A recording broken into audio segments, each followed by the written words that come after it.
Bonjour à tous, salut et fraternité. On peut oser encore parler de fraternité.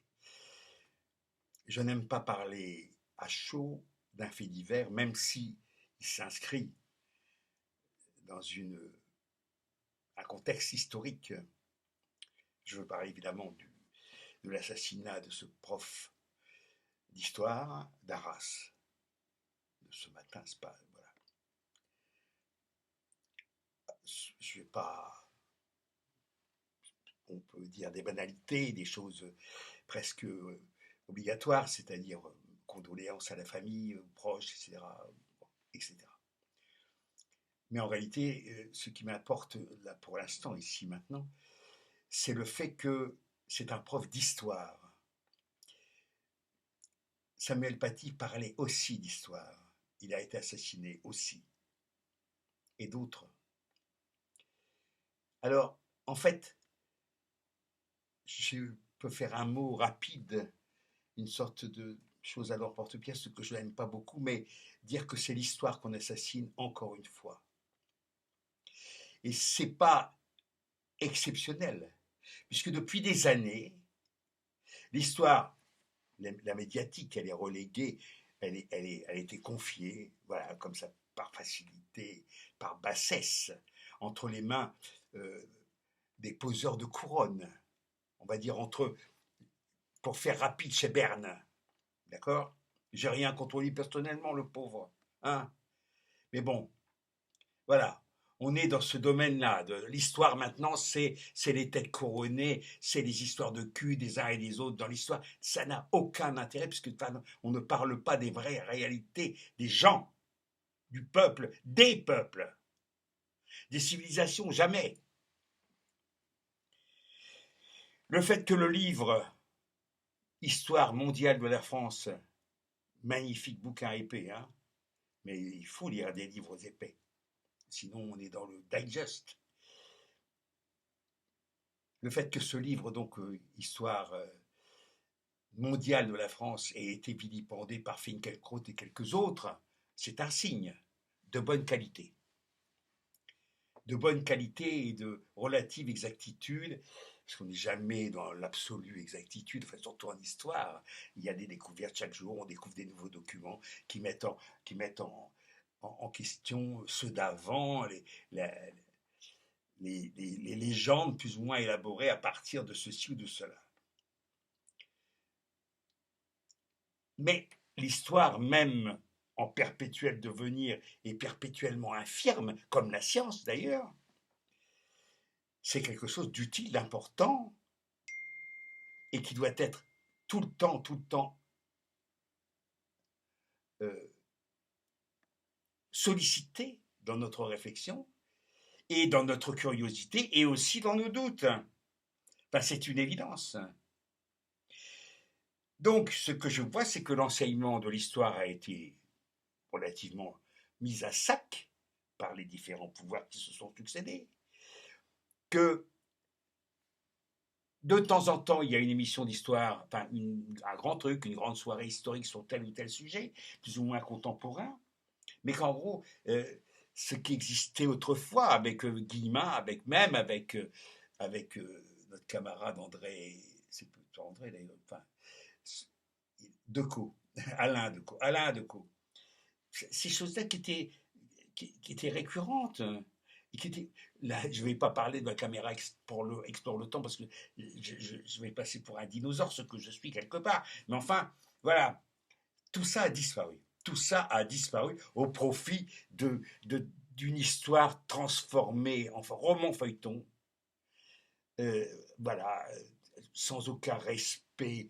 de la réalité historique. Enfin, c'est évident. Mais quelque chose qui, c'est des feuilletons, c'est des séries télévisées. Ça n'a aucun intérêt. Donc, la véritable histoire, elle est laissée de côté. L'enseignement a été bafoué. Et en fait, on est depuis soit dans l'absence d'histoire, soit dans le révisionnisme et le confusionnisme permanent. Bon. Après ça, il ne faut pas s'étonner que des profs qui essaient avec leurs petits moyens de mettre les choses au clair concernant l'histoire du monde, et notamment du monde contemporain, soit la cible de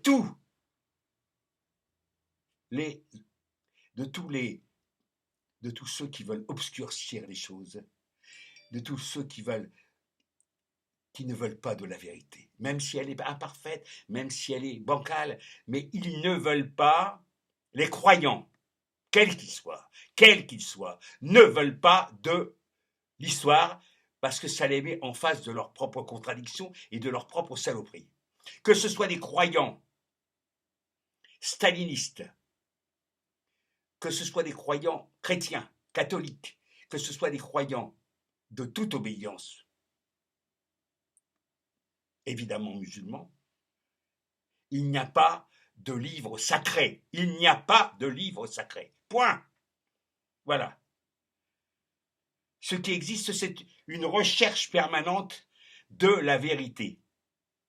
Et quand on a un petit bout de... J'ai déjà raconté cette histoire-là, je crois, mais je vais la redire.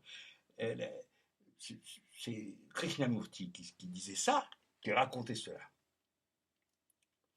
Deux moines, évidemment on imagine deux moines bouddhistes, sont sur le bord d'un fleuve et il s'agit de passer ce fleuve sur un gué. Et il y a une femme qui veut aussi traverser, mais elle a peur. Alors elle demande au moine de bien vouloir la porter à l'un des moines de vouloir la porter sur son dos pour traverser le gué à peu près en sécurité. Ce qu'un des moines fait, traverse le fleuve et dépose la dame, la femme, de l'autre côté. Et chacun s'en va de son côté. Et le moine qui n'avait pas porté la femme sur son dos dit à l'autre, mais dis-moi, mon frère, est-ce que vous n'avez pas été troublé par la présence de cette femme, de cette femelle sur votre dos? Et l'autre lui répond, ça fait 2 heures que je l'ai déposée sur la berge et je l'ai oubliée, enfin voilà, alors qu'elle est encore cette femme dans votre esprit. C'est pas tout à fait celle-là que je voulais raconter, mais c'est une autre anecdote, enfin une autre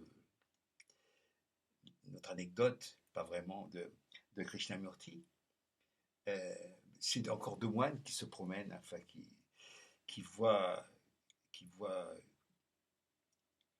un homme perdre quelque chose au sol. Et décidément, je me trompe, encore une fois. Non, c'est ça. Un homme perd quelque chose au sol, et il y a deux démons, le diable et un petit démon à côté de lui, un apprenti démon, un apprenti diable, qui voit cet homme perdre quelque chose au sol. Voilà. Et le diable et le petit démon dit, maître, il a perdu quelque chose, c'est quoi? Et l'autre lui répond, c'est une parcelle de vérité, c'est un morceau de vérité. Et le petit diablotin dit, mais c'est dangereux pour nous ça, la vérité, même un petit morceau. Et le diable répond, non, c'est pas dangereux pour nous, parce que cet homme-là qui a ramassé ce bout de vérité, on va l'aider à organiser cette vérité, on va l'aider à en faire quelque chose de complètement différent qui n'aura rien à voir avec la vérité. Voilà, hasta la victoria.